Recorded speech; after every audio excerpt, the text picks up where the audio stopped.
Bueno, esta es la idea explicando el presupuesto de capital del equipo donde estamos mi compañero Satir, Dulce y Guadalupe. Entonces, vamos a considerar que el presupuesto de capital es un elemento muy importante y trascendente en la estructuración de un nuevo negocio o en la continuación de uno. Para plantear adecuadamente los elementos que conforman el presupuesto de capital, necesitaremos considerar las fuentes de financiamiento, el costo del dinero y proveer la información para un mejor funcionamiento. Los principales factores que influyen en el presupuesto de capital. Bueno, hay que recordar que el balance general tiene 3 elementos. Como es el presupuesto de capital, que como normalmente se le llama son los activos totales, las deudas, que son los pasivos, y el capital o patrimonio. Entonces notamos que hay un siguiente elemento que, la totalidad de los activos de una empresa son conocidos como el presupuesto de capital. Consideramos que nuestro presupuesto de capital está influenciado por una seriedad de variables. Las principales son las que voy a decir, que son el tipo de negocio que vamos a pretender realizar, los requerimientos mínimos para poder realizar nuestro negocio de la empresa. Si es que la empresa ya está en marcha, también serían nuestras reinversiones, las barreras de entrada y otros elementos, ya dependiendo del sector en el que estemos involucrados. Entonces, el presupuesto de capital representa toda aquella inversión inicial que tengamos que realizar para llevar a cabo nuestro proyecto empresarial. Sin embargo, surgen 2 coaliciones subsecuentes. En primer lugar, el capital que poseemos, si es suficiente para financiar el capital o si nuestro trabajo está finalizado. Simplemente hay que llevar a cabo nuestro negocio con un financiamiento propio. Y el financiamiento propio indica la inversión requerida en caso sea algún proyecto muy grande, así como también la incorporación de socios. Y por supuesto también validar el costo de capital. Sin embargo, en la gran mayoría de requisitos empresariales, el capital propio para los accionistas no es suficiente para financiar todo el presupuesto de capital. Bueno, también necesitamos revisar los componentes de nuestra deuda. En este caso, ¿cuáles son los requisitos para que nuestra empresa acceda a una deuda? ¿Quiénes podrían ser nuestros principales proveedores de nuestra empresa? ¿Y cuáles son el costo de nuestra deuda? Bueno, en el curso de finanzas nosotros repasamos una serie de cálculos numéricos conducentes a tomar decisiones. Entonces, para hacerlo bastante práctico y sencillo, digamos que nuestro presupuesto de capital se mide en unidades monetarias. En el caso de nuestro país, como es natural, el aspecto contable nos dice que debe estar medido en sobres. Además, el presupuesto de capital medido ya en unidades monetarias representa la inversión inicial de mi proyecto de inversión. La deuda o costo de deuda es medida en términos de costos percentuales.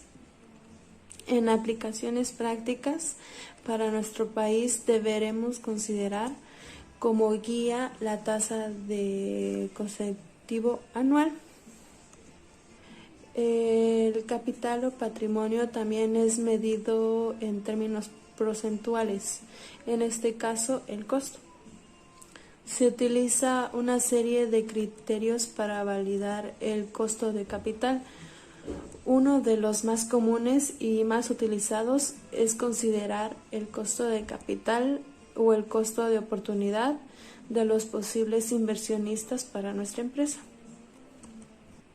Consideremos también a su vez un siguiente aspecto al combinar el costo de deuda y el costo de capital.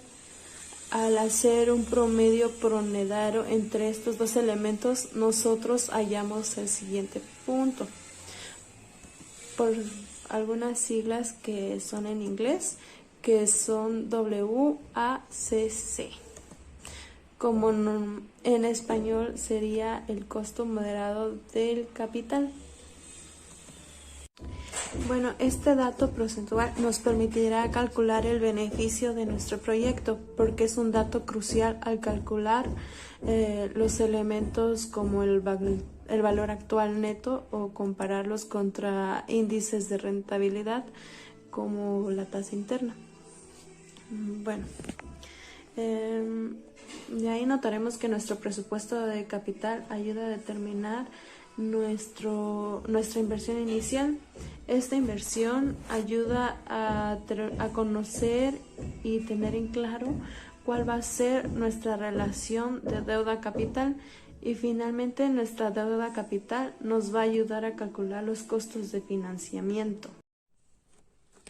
Es importante mencionar también que TIR es la tasa interna de rendimiento, que es la tasa de interés mediante la cual debemos descontar los flujos netos de efectivo generados durante la vida útil del proyecto para que estos se igualen con la inversión.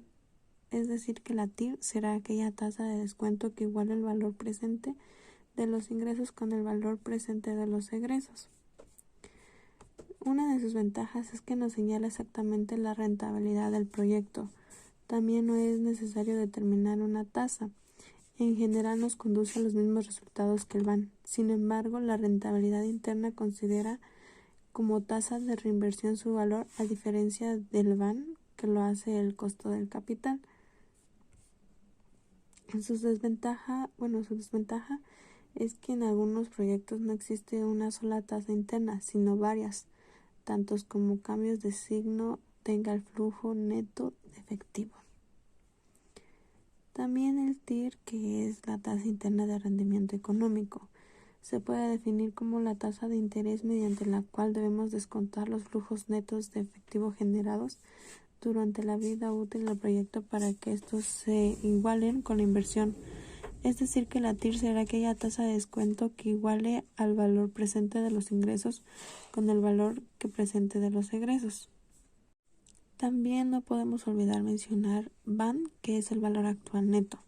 Se puede definir como la diferencia entre los ingresos netos descontados de una tasa X, equivalente al rendimiento mínimo aceptable, y el valor actualizado de las inversiones. Una de sus ventajas es que cuando se considera el valor de dinero en el tiempo, indica si la rentabilidad real de la inversión supera o no la rentabilidad exigible. Supone la comparación del flujo positivo o negativo sobre una misma base de tiempo. Su desventaja es que para muchos inversionistas es difícil comprender la mecánica que se utiliza para un cálculo. También se necesita conocer la tasa de descuento para proceder a evaluar los proyectos, por los que cualquier error en la determinación de la tasa de descuento repercute en la evaluación de los proyectos. También es que un aumento o disminución de la tasa de descuento puede cambiar la jerarquización de los proyectos.